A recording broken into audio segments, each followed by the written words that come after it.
Qabristonda tug'ilgan chaqaloq. Tungi qabriston sukunat og'ushida edi.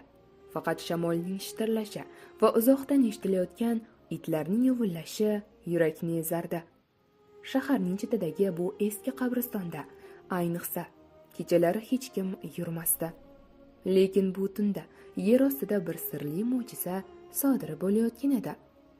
Mahalla ayollari bir necha kun oldin vafot etgan Komilaxon haqida hamon gapirishardi. U homilador holda vafot etgan. Doktorlar esa uni qutqara olishmagan edi.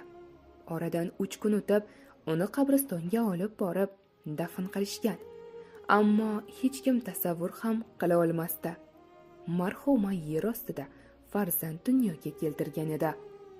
Ertasi kuni tongda qabristonga kelgan qariya mo'min qorovul kutilmagan narsaga duch keldi.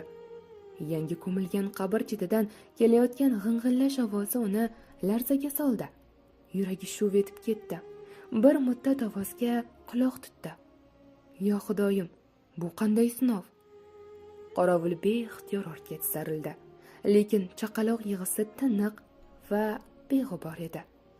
Shosha-pisha mahalla oqsoqollarini, imomni va bir necha qo'shnilarni chaqirdi. Hamma dahshat va hayrat ichida qabr tomon bordi. Qabr yuzasi biroz ochilgan. Ichidan yangi tug'ilgan chaqaloq chiqqan edi. Lekin qanday qilib? Buni hech kim tushuna olmadi. Mo'jizami yoki sirli hodisa? Bu xabarni butun qishloqqa tarqaldi. Ayollar marhumaning ruhiga duo qilishdi, erkaklar esa uzoq fikrga cho'mib qoldi. Shifokorlar bu hodisani tushuntirishga harakat qilishdi. Go'yo ayol vafotidan keyin ham homila tirik qolib, tabiiy jarayonlar sababli tug'ilgan. Lekin qanday qilib bola tuproq ostida nafas olib tirik qolgan? Ko'pchilik buni mo'jiza deb qabul qildi. Chaqaloqqa Tavfiq deb ism qo'yishdi.